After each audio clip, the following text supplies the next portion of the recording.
मित्रों नमस्कार, मैं हूं राकेश कुमार। आप देख रहे हैं मत अभिमत। सर्वे में एक बार बार चीज आ रही है कि दस्तावेज नहीं है।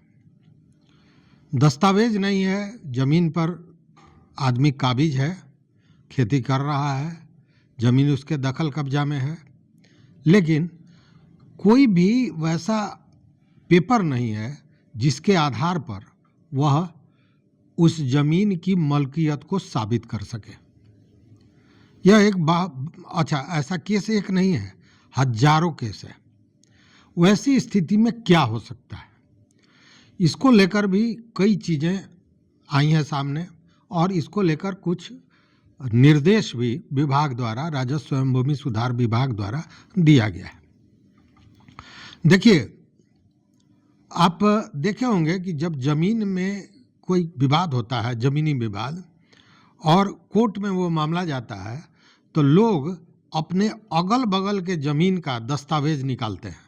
मतलब जिस ज़मीन पर वो हैं उसके बगल का दस्तावेज निकालते हैं और उस दस्तावेज के चौहद्दी में नाम होता है।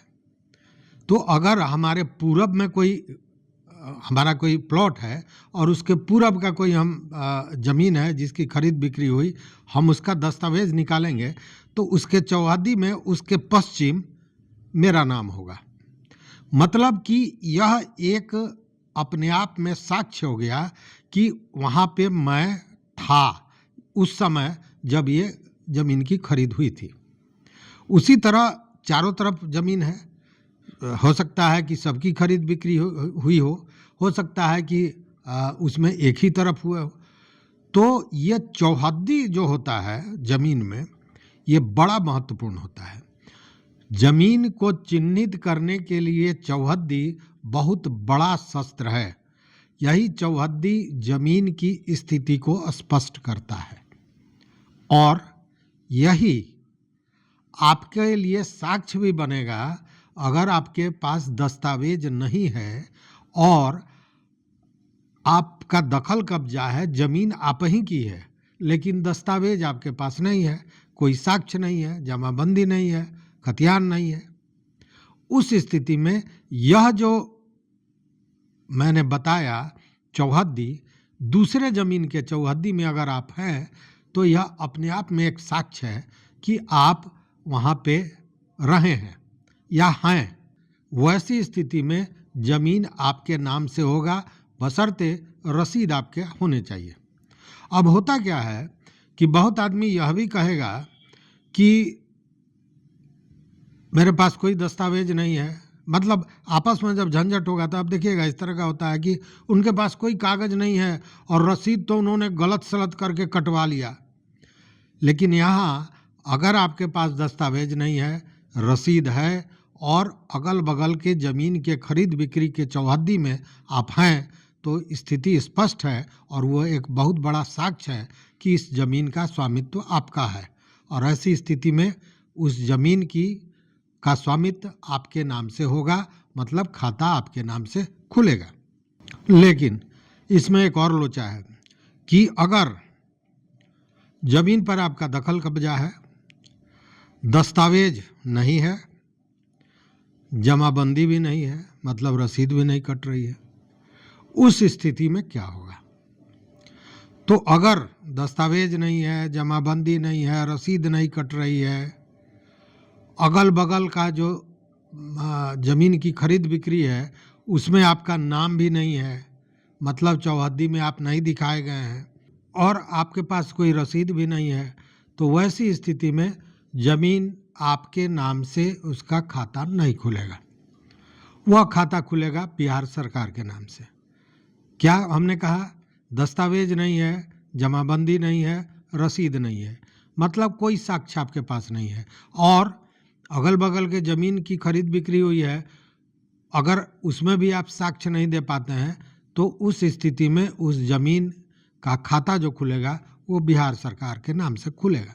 हाँ, लेकिन उसमें एक चीज़ होगी कि आपका नाम अवैध रूप से दखल करने वाले व्यक्ति के नाम के रूप में आपका नाम अंकित होगा, अवैध रूप से कब्जा करने वाले के रूप में। आपका नाम होगा, लेकिन आपके नाम से वो ज़मीन नहीं होगा। मतलब आज नहीं तो कल, कल नहीं तो परसों वो ज़मीन आपके हाथ से निकलनी ही निकलनी है, इसमें कहीं शक व शुबा नहीं है। एक चीज़ और है, मान लीजिए आपके पास कोई कागज़ नहीं है, लेकिन जो बंटवारा हुआ है, घर का बंटवारा हुआ है किसी न्यायालय द्वारा, उस बंटवारे में आपका नाम है। आपके पास कागज़ कोई भी नहीं है, लेकिन बंटवारे में अगर नाम है तो वह भी एक बहुत बड़ा साक्ष्य है और उस स्थिति का लाभ आपको मिलना है, वो तय है।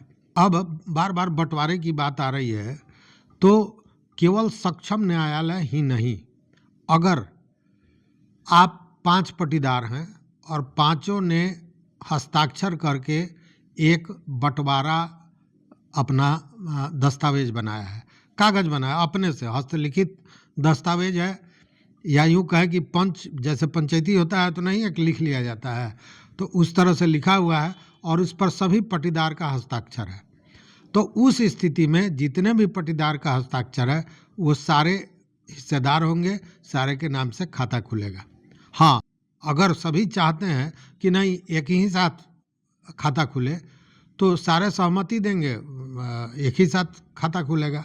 और अगर अलग अलग हो गए हैं, सीधे कागज़ पर बंटवारा है, सभी का हस्ताक्षर है, तो सारे उसके हकदार होंगे, सारे के नाम से खाता खुलेगा। हाँ, अगर खरीदी हुई ज़मीन है उस पर ये लागू नहीं होगा। लेकिन अब बहुत सी ज़मीन ऐसी है कि खरीदी हुई तो है, लेकिन उसका दाखिल खारिज आपने नहीं करा है लंबे समय से। ज़मीन खरीद लिया 20 बरस 25 बरस पहले, लेकिन दाखिल खारिज नहीं कराया, तब क्या होगा? और उस ज़मीन पर आपका कब्जा भी है, दखल कब्जा भी है, शांतिपूर्ण, कोई विवाद नहीं, तो ज़मीन आपने केवाला कराया, जमाबंदी नहीं कराई, दाखिल खारिज नहीं कराया, तो स्वाभाविक है रसीद नहीं कट रहा होगा, लेकिन आपका शांतिपूर्ण उस पर दखल है। उस स्थिति में यह होगा कि जो सर्वे करने वाले लोग हैं वो उस केवाला के सत्यता को जांच लेंगे, मतलब वो केवाला सही है कि नहीं यह वो तय करेंगे। अगर केवाला सही है, आपका दखल कब्जा है शांतिपूर्ण, तब ज़मीन का खाता आपके नाम से खुल जाएगा। तो ये 2-3 चीज़ें थी और इसमें सबसे अहम जो था वो था चौहद्दी वाला मामला। मतलब एक नया साक्ष्य आपको मिल गया, आपके पास कागज़ कोई नहीं है, दस्तावेज नहीं है, केवल रसीद कटा रहे हैं। तो बहुत आदमी कहेगा जो रसीद तो जाली कटा हुआ है, लेकिन अगर उस ज़मीन के अगल बगल का ज़मीन का खरीद बिक्री हुआ है पूर्व में और उसमें जो चौहद्दी है उसमें आपका नाम आता है, मतलब कि वहाँ पे आप हैं और यह बहुत बड़ा साक्ष्य है आपकी स्वामित्व का, आपके मलकियत का। तो ये बड़ा अहम विषय था, इसलिए मुझे लगा कि ये जानकारी मित्रों को देनी चाहिए, क्योंकि बहुत सा ऐसा मामला है, हमको तो फ़ोन आता है, लगातार फ़ोन आते रहता है, उसमें तो कुछ ऐसी चीज़ें आई हैं कि मैं भी भौचक हूँ कि करूँ तो क्या करूँ, क्योंकि इसको लेकर अभी तक कुछ स्पष्ट नहीं हो रहा है। जैसे एक मामला अगर आपको जानकारी हो तो आप भी बताएंगे, मैं भी इसके उत्तर के व्यवस्था में लगा हूँ।